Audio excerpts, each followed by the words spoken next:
Hi everyone, welcome or welcome back. My name is Yuna and I hope you guys are all enjoying summer, making the most of the longer days. I am 100% not a summer person. I hate the heat and humidity. It just makes me feel like I'm stepping into a warm mouth when I go outside in July and August where I am. And that's not ideal for me. But I will say it is always so delightful to still have some light out when it's like 7, 8 o'clock. There's nothing worse than finishing a workday at like 4:30 and looking outside and it's already dark. So I am soaking up all the light that I can, even though it is disgusting and sticky. That has absolutely nothing to do with today's video, which is going to be my second quarterly wrap-up of the year. I did my last quarterly wrap-up in April where I talked about all the books that I'd read from January to March, and today I'm going to be doing a wrap-up for the second quarter of the year, so it's going to be all the books that I read from April through June. I'm going to be doing this in the same format as the last quarterly wrap-up, where I'm going to be giving you my thoughts slash recommendations on every single book in a yes if no if format. I feel like that format worked pretty well in the last one because I am extremely verbose. I will talk for too long if given no time limits, so I think trying to keep it down to a yes if no if format is helpful. But just doing the yes no maybe format, it just doesn't work for me because I feel like I have so much context that I want to give. So I think the happy medium for me is yes if no if. So I'm gonna stick with that. After the yes if no if bit, I am going to tell you what my star rating for all of the books are. But I just want to say, if you are new here or if you don't realize this, my star ratings are extremely fluid. I will not be tied down to a star rating. It literally changes day to day, week to week. So if you notice that the star rating I give for this video doesn't match with what I said in a previous video, just ignore that. I don't know what to say. I think about the books, right? I sit on them, I percolate, I marinate in my thoughts, and eventually a lot of the times I end up having a different opinion than the one I had more close to when I actually finished reading the book. But let's talk some general stats and numbers. From April to June, in those 3 months, I actually read the same exact number of books in every single month, unless I have looked at my stats incorrectly, but every single month I read 15 books. So total from April to June, I read 45 books. There's a big range of books in there. I read literary fiction, I read nonfiction, I read poetry collections, I read short story collections, I read little novelettes, I read thrillers, I read horror, I read fantasy, romantasy. So there was a big spread of books that I read. So it wasn't 45 big chunky books. A lot of them were quite short. If you want my full extended blabbering thoughts on any of these books, then you can check out the monthly wrap-up videos that I'll have linked in the description box and like up in the little card thing. I talk about pretty much all of these books at length. So if you are piqued or your interest is piqued by any of these short reviews and you want to know a little bit more, then you can check those out. No shade to the first quarter of the year, but I feel like the second quarter of the year was a slightly stronger reading quarter for me. I'm looking back and I found some new favorites. I read some books that I absolutely loved and are like books that I would recommend to everybody. So I feel like, again, no shade to January to March, but I feel like I did read some incredible books in the last few months. So let me just get into it. Let me talk about the books. The first book that I read was a poetry collection called Joy in the Belly of the Riot. And for this book, I would say yes if you want to read a poetry collection by a Black woman who writes about forgiveness and anger and racism and beauty and infuses all of that with her deep faith. No, if you're looking for very conceptual or experimental or aesthetic poetry, while there were some poems in here that I think played with things like form and rhythm, overall there wasn't anything that I was like shocked by or thought was really out of the ordinary. 3.5 stars. Next was Seven Moons of Molly Almeida. Yes, if you want a colorful Beetlejuice vibes Black comedy about a murdered war photographer that also has a lot of social and political commentary about Sri Lanka. No, if you're a hard pass on second person point of view or if you prefer straightforward storytelling, and no if you need a very likable protagonist. 4 stars for Seven Moons of Molly Almeida. After that, I read Cursed Daughters. First of all, insane cover. Love this cover. Yes, if you love magical realism, stories about families, if you like alternating timelines, and if you love multi-generational stories with a core cast of women. No, if you don't want to read a story about women that is still very much affected by the men in their orbit. I know I said that the women make up the core cast of the story, and while that's true, a lot of the story is driven by their relationships with or their pursuit of or avoidance independence of the men in their lives. 3.5 stars. And next is The Hounding. Yes, if you want a beautifully, tensely atmospheric story about the dangers of being a strange and wild girl. Yes, if you want to read about the dangerous ways that rumors and stories take on a life of their own.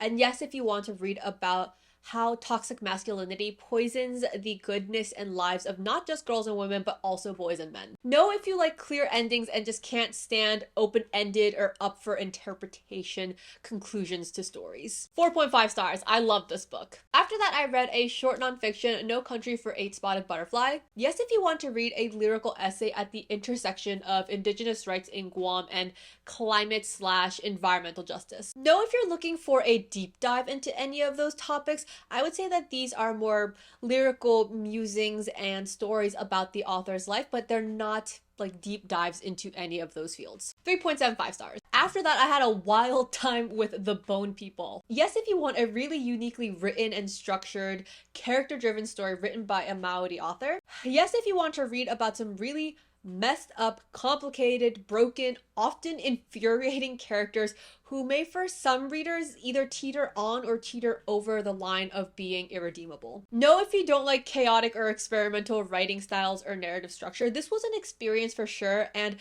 it's most likely going to be pretty disorienting for most people, at least for the beginning of the book. Know if you're a sensitive reader to certain topics, I would say definitely check your trigger warnings. I go back and forth on this one all the time because I'm not sure if I'm one of those people who thinks some of the characters were irredeemable, but for now I will say 4 stars. After that, I moved over to some horror reads, starting with Bat Eater and Other Names for Corazang. Yes, if you like your horror to be a blend of the supernatural and also real social historical horrors with a strong emotional core. Know if you don't like horror, obviously, but also know if you're sensitive to body horror or racial violence. This book is very much about the violence and racism faced by East Asians during the peak of COVID. 4 stars. The next horror read was The Reformatory. Yes, if just like Bat Eater, you want supernatural horror that is rooted in historical horror and driven by a real emotional heart and emotional connections between the characters. Know if, just like with Bat Eater, you don't enjoy horror, or if you are a reader who can't handle reading about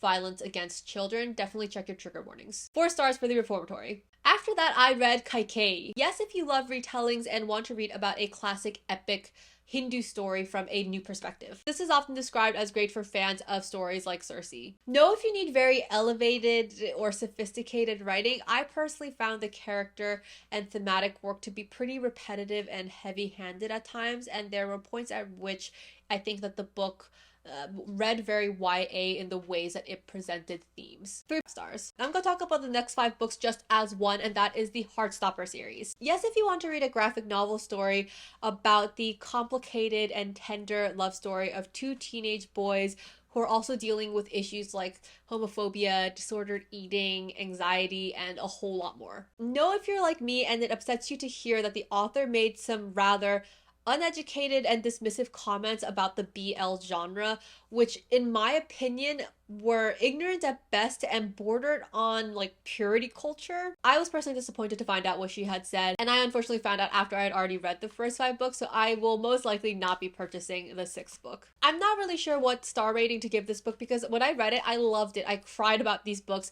and it'd be an easy 5 stars without the context, but I'm not personally someone who's comfortable or interested in separating art and artist, so I'm not really sure what to rate this book right now, but when I originally read them, I thought they were 5 stars. Last book that I read in May was actually a reread of an old favorite, and that was Pachinko. Yes, if you love sweeping multi-generational family sagas about sacrifice, legacy, and devotion, and the unavoidable relentlessness and mercilessness of life and chance. Yes, if you want to read about a Korean family and get just a glimpse into Korea's dark history living under a brutal Japanese occupation. It's a part of Japanese history that not a lot of people know about because Japan has made a concerted effort to rebrand themselves and to hide their dark military and political past, so I think it's worth reading even just for that. Know if you need a really emotional or poetic writing style. This is a deeply impactful and emotional story, but the writing style is not such that it is begging you to get emotional. It's not trying to draw emotion out of you for the characters or for the events. It leaves that really up to the reader. For me, 5 stars. All right, now we're moving on to May, the 15 books that I read in May. The first book that I read in May was The Second Death of Locke. Yes, if you love romantasy, if you love fantasy medieval settings, if you love queer normative worlds, lady knights, and men who yearn, know if consistent and tight plotting and editing is a must for you. For me, the plot and believability of this book really fell apart in the last third or quarter of the book. It honestly felt like it didn't get the same editing as the first half of the book. And know if you don't like a miscommunication trope. 3 stars. After that, I read Transcendent Kingdom. Yes, if you like character-driven studies of complicated family relationships and don't need a lot of plot. Yes, if you want to read about a Ghanaian American family and the things that they go through with and sometimes because of each other. Know if you're a plot-driven reader, and know if you're not in a place to read about things like addiction and depression. 3.5 stars. After that, I very uncharacteristically dipped my toes into reading contemporary romance with 7 Days in June. Yes, if you love romance and you want to read about some sexy grown-ass adults with baggage and history. Know if you like a slow burn and can't deal with insta-love. The whole premise of the book is in the title of the book. These people fall in love over the course of 7 days. Twice. 3.5 stars. I thought it was sexy and I had a good time. Next, I reread 2 books, 2 of my favorite books by one of my all-time favorite authors, starting with Circe. Yes, yes, yes, yes. Yes, if you want to read a stunning feminist retelling of the story of the Greek witch goddess Circe. Yes, if you want a story written in lyrical, delicious prose full of vivid and impactful characters and sometimes tender, sometimes destructive relationships. Yes, if you want to read about a woman coming into her own power in a world that doesn't want to see powerful women. Know if you like fast-paced stories with a clear, strong plot. I would say that this is a slow build and there are parts of it that feel pretty episodic, which I personally thought worked, but I'm sure other people won't love. 5 stars. 5 stars easy. And then Song of Achilles. Yes. Period. Know if you don't want to cry. Know if you don't want to feel anything. Okay, I'll try to be serious. Yes, if you want an epic queer love story for the ages written in the most evocative and powerful prose. Yes, if you want to read about characters written with such a clarity of vision that they jump off the freaking pages. Yes, if you want to read a peak author who knows how to pull and push with her writing, knows when to be a bit lyrical, and knows when to hold back. Know if you like breakneck speed pacing. I would say that there are parts of this book that feel a bit slower. If you ever ask me what I would rate Song of Achilles, and I don't say 5 stars with my whole ass chest, I give you permission to knock me down because that is probably a body snatcher. Even though I don't necessarily think that this is a perfect book, 5 stars. Next, I'm going to talk about a collection of short stories as a whole. I read a number of short stories around the theme of motherhood in a collection called Good Intentions. Yes to a Planned Occasion by Angie Kim, but overall, yes only if you have the time and maybe if you're trying to get introduced to a bunch of new authors in a short period of time. Know if you want really memorable stories or if you don't like heavy-handed theme. I would say that other than A Planned Occasion, I didn't really love any of these. I thought they were pretty forgettable. Overall, 2.5 stars, but 4 stars for A Planned Occasion. Next was another short nonfiction with The Sound of a Wild Snail Eating. First of all, that's just the cutest title for a book ever. Yes, if you want to read an intimate account of the power and comfort that comes from close observation of nature. The author writes about her time being bedridden from this mysterious illness with a snail as her roommate. Know if you don't like slow, contemplative, quiet memoirs. There is no juicy drama or anything like that. This is a very introspective book. 4 stars for me. Next, I read what immediately became a new favorite with Shark Heart. Yes, yes, yes, yes. Yes, if you want to read a really unique metaphor of a story that uses beautiful, complex characters, a disease that changes people into animals, an unusual narrative structure, and experimental prose to depict the experience of anticipatory and residual grief that comes with the experience of diseases like Alzheimer's or dementia. Yes, if you want to be moved, and yes, if you are down for what is a bit of a bizarre time. Know if you like linear timelines or don't like unconventional structures to your book.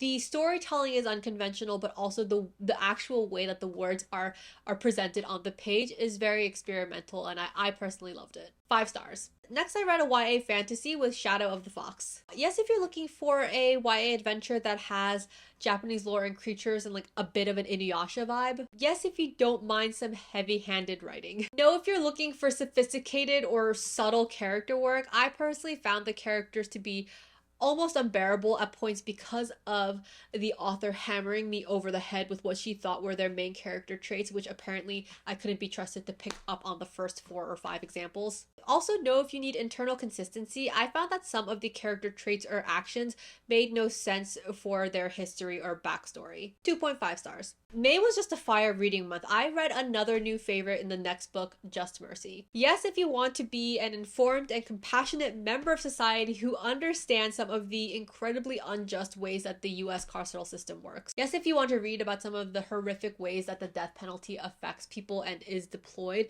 especially the way it's wielded against poor people and people of color. Yes, if you want to grapple with hard questions about mercy, innocence, and redemption. No. No, if you don't read nonfiction. I don't know. I really think everyone should read this book. And that is all for May. Next, June. I'm going to talk about another short story novelette collection and just clump them all together. This time the collection was called Trespass and was written around the theme of animal instinct. Yes, if once again you're trying to sample some works from some really cool authors like Stephen Graham Jones or Sylvia Moreno Garcia. Yes, if you're interested in fantasy or magical realism and reading around the theme of animal instinct. No, if once again you want really memorable stories. I thought that these were just fine. Overall, I liked some of them well enough, but overall I found them kind of lackluster. As a collection, I would say like 2.5 stars. Woo! Okay, next is another new favorite that has just been etched into the fabric of my soul. Betty. Yes, if you're ready to have your heart blown wide open by this incredibly painful coming of age story about a part Cherokee girl and her family full of vibrantly alive and deeply complicated, sometimes traumatizing people. Yes, if you want a fiercely beautiful story about pain, about hurt, but also about wonder and love and the power of stories. Yes, if you're ready to cry. A lot. No, if you are not in a place to engage with some really dark materials, I would highly suggest you check trigger warnings if that's something you are at all concerned with. 5 stars, 5 stars, 5 stars. Next, I read a bunch of books for my queer-themed reading vlog, starting with The Salt Grows Heavy. Yes, if you want a grotesquely lush, dark fairy tale about a mermaid, a plague doctor, and a village full of undying children. Yes, if you want writing that is dripping with atmosphere and vocabulary. No, if you don't like decadent prose, and no, if you're not looking for a vibes-forward story. 3.5 stars. I'm going to talk about the next 2 books together as they make up the monk and the robot duology. We have Song for the Wild-Built and Prayer for the Crown-Shy. Yes, if you're wondering what your purpose is. Yes, if you have ever grappled with the existential dread or fear that your life doesn't matter. Yes, if you're feeling so worn down by the grind and the expectation that you have to achieve something in this life to be of value. Yes, if you are in need of a book that feels like both a comforting hug and a warm invitation. Yes, if you're ready to meet the most endearing duo, the robot and the T-Monk in this book, Mosscap and Sibling Dex, just stole my whole heart. No, if you hate character-driven stories, there is more or less no plot in either of these books. It's just a series of interactions and conversations. 5 stars for Song for the Wild-Built and a very strong 4.5 stars for Prayer for the Crown-Shy. Next, I read A Language of Limbs. Yes, if you want an unapologetically and absolutely queer story written with a very kinetic, aching prose that sometimes felt more like poetry than prose. Yes, if you want a concept-forward structure to your storytelling. No, if you don't like dual POV, and no, if you like a cleaner, crisper writing style. I feel like this book was not afraid to border on being overwrought in its writing. 4 stars. Still chugging along on the queer train, the next book was Sunburn. Yes, if you want to read the sapphic love child of the Neapolitan Quartet and Normal People. Yes, if you want to read about some believable and frustrating people with messy relationships making very questionable decisions. No, if you don't want to read about messed up decisions and relationships kind of being romanticized. No, if you need your characters to face the consequences of their actions. I feel like some of the characters in this book made decisions that they just kind of got away with. 3.75 stars. Next was Devil of the Deep. Yes, if you want to read about some cool Haitian gods and lore and mermaids and pirates and you're looking for an adventure storyline. No, if you don't like things to feel kind of unfinished and you like satisfying resolutions to relationships. I feel like overall the plot was a bit messy and spread a bit too thin, and there was a lot left unfinished in the plot and characters, to the point where I couldn't tell if this was supposed to be the first book in a series. 3 stars. Douglas Stewart, we meet again. Next book was Young Mungo. Yes, if you want a gut punch of a queer coming of age story with a gentle and sweet protagonist who you will desperately want to protect. Know if you're not in a place to read some truly heinous content. Once again, check your trigger warnings. And know if you don't like a more undecorated prose. Douglas Stewart has a pretty straightforward writing style. After that, I read a short story collection called Sabrina and Karina. Yes, if you want to read a short story collection about the lives of different indigenous Latinas. Know if you want just 5-star short stories across the board. I did find that there were some stories here that were strong and others that I thought were, again, pretty lackluster. Know if you prefer a very emotive or lyrical writing style. 3.5 stars. And nearing the end now, next I read Beautyland. Yes, if you want a really special and unique book with a neurodivergent main character that looks at some of the joys and pains of a human life and some of the loneliness and confusion and connection and love that one can experience while feeling like an alien on Earth. Know if you don't like open-ended scenarios or endings that are open to interpretation. The whole premise and the ending especially, I think, will be whatever the reader makes of them. 4 stars. Alright, last book of this quarter was from an author who I have been dying to read, Pet. Yes, if you want to read a YA story that feels like a side eye to anyone who says that we shouldn't hold YA stories to a high standard. Yes, if you want a young adult story with diverse representation, thematic heft, beautiful writing, clear direction, and sophisticated storytelling. Yes, if you want a young adult story with a black trans girl as the main character. Yes, if you want a YA story that trusts its readers, both young and adult, to be able to engage with some heavy topics. No, if you don't like good books. No, I'm mostly kidding. I would say no if you cannot read about children being in potential danger. I keep going back and forth between like 4.5 and 5 stars for this book, but you know what? Today, let's end it strong and say 5 stars. And that is it. Those are all of my quick reviews for all 45 books that I read in the second quarter of 2026. If I had a bigger, wrinklier, juicier brain, I would have thought to do this beforehand, but what I will do now is I will tally up all of the star ratings that I gave you, and I will give the average star rating for the books that I read in the second quarter, and I'll put it on the screen now because I don't know what that number is at the moment. But look at the screen and you'll see the number. The second quarter of 2026 has been a wild time. It has been a really stressful time for me, just like personally with work and all the things that I have going on, but I have just been having so much fun with this channel and with my Instagram, and I'm so excited to have hit 10k. I think that was at the beginning of June, so right towards the end of the second quarter we had 10,000 subscribers. And I'm currently in the middle of doing my first giveaway, so it's just been a lot of cool shit happening. If you have a favorite book that you have read in the second quarter of 2026, let me know what it was in the comments. I feel like every time I ask for recommendations and people do leave them, there's always at least a book that I'm like, that's going on the TBR. So truly, if you have a book that you read between April and June that you really think is standout, let me know what it is in the comments. I'm pretty sure that by the time this video comes out, there will only be a day or two to still enter into the giveaway. So if you are interested in doing that and I'm not wrong and you still have time, then check out my June wrap-up video. There are instructions in the descriptions and I talk about the giveaway in that video. There's also a post somewhere in the post section of my page, but if you still have time, and I'm not lying to you, I think you still have time to enter the giveaway, so go ahead and do that. But as always, thank you for being here. I appreciate you. Happy reading until I see you in the next one. Bye. If you want my full yes, if you like your horror